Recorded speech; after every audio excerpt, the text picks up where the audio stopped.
Lucifer, Beelzebub, the beast, Satan. Hail Satan.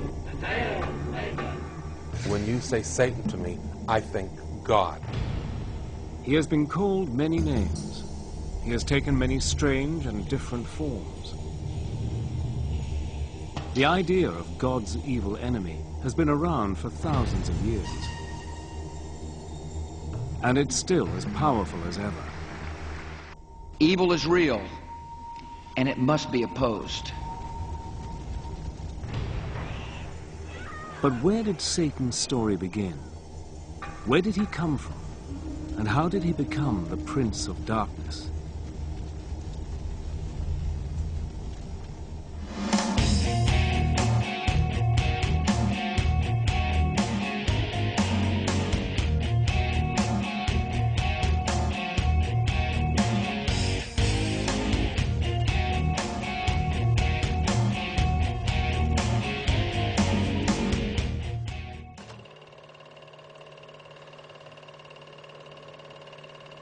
More than 3,000 years ago, in the deserts and pasture lands of the Middle East, unknown hands wrote the earliest chapters of the Hebrew Bible.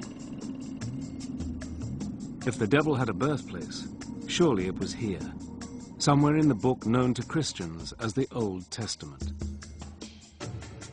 In the oldest books of the Bible, a character called Satan does appear, but he's nothing like the Satan we imagine.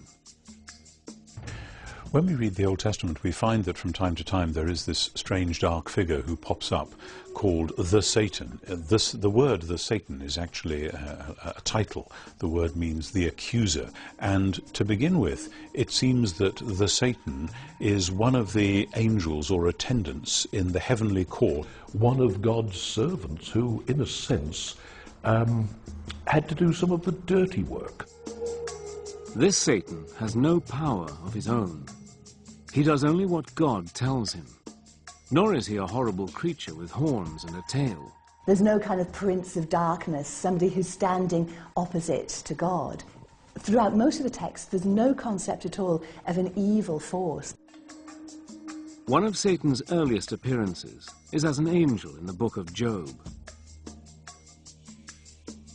In one of the best-known stories in the Bible, Satan argues that Job, one of God's most loyal servants, is only pious because he has a good life. God agrees that Satan can test Job by inflicting on him all kinds of diseases and calamities.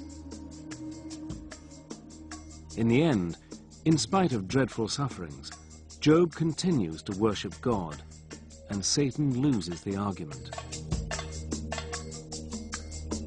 The Satan who makes Job's life a misery isn't a demon or even a bad angel. And he doesn't live in hell.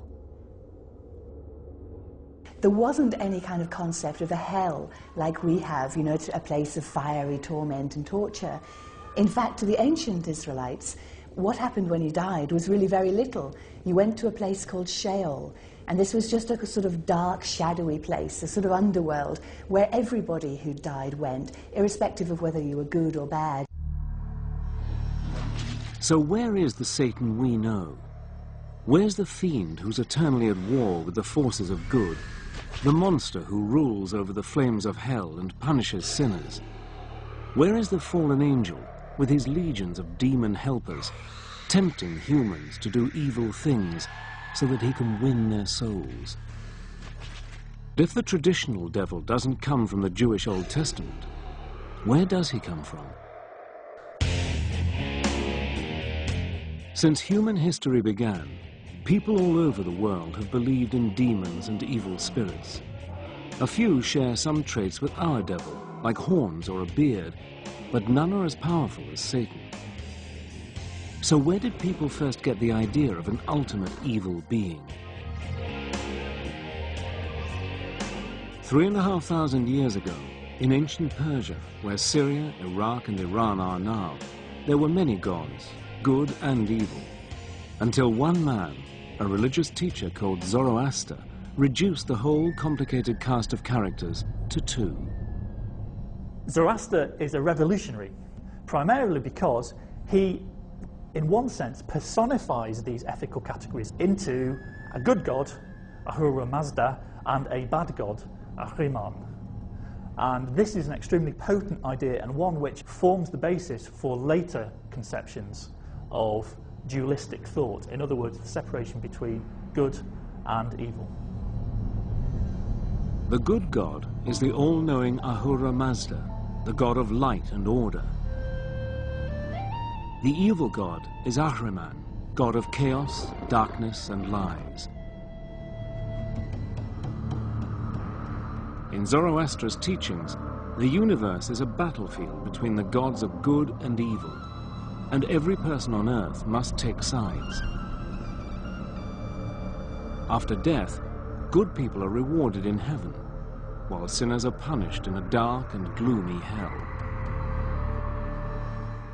It is one of those ultimate, rather attractive kinds of dualism, that this life is a struggle between good and evil, therefore choose good, between light and darkness, therefore choose light. Under the powerful Persian emperor Darius the Great, the teachings of Zoroaster become the official religion of the Persian Empire, an empire which includes the lands of Israel. The new Persian ideas about good and evil soon find their way into the Jewish scriptures. So we get a clear demarcation of what we would call Jewish ideas, okay, and we can spot the Zoroastrian ideas in the Old Testament. They are there, notions of heaven and hell. Okay, the beginning of actually seeing the devil personified as the fierce opponent of God.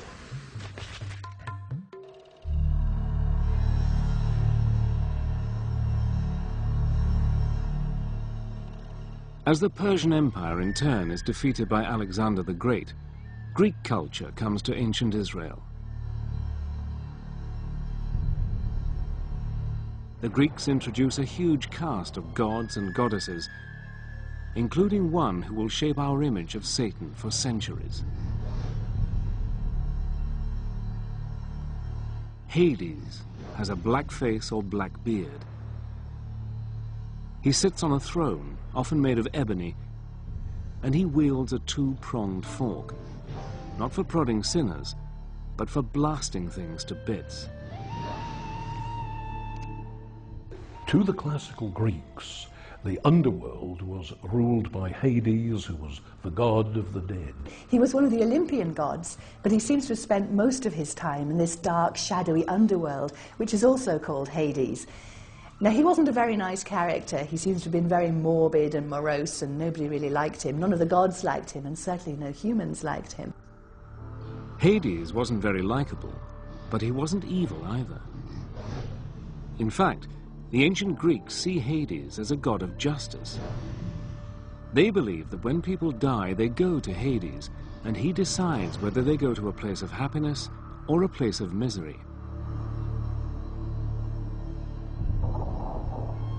As ruler of the world underground, Hades is also the god of wealth and abundance. In a dim memory of Hades, people have believed for centuries that the devil can make you rich. As well as the brooding character of Hades, the Greeks give the world another familiar ingredient of the devil's story. In a famous myth, Zeus, the greatest of the gods, defeats the winged serpent Typhon and throws him down to Tartarus, the lowest region of the underworld. Over the following centuries, the myth grows into the story of how the angel Satan rebels against God and is thrown out of heaven with all his followers. Satan's allies, the fallen angels, become his legion of demons.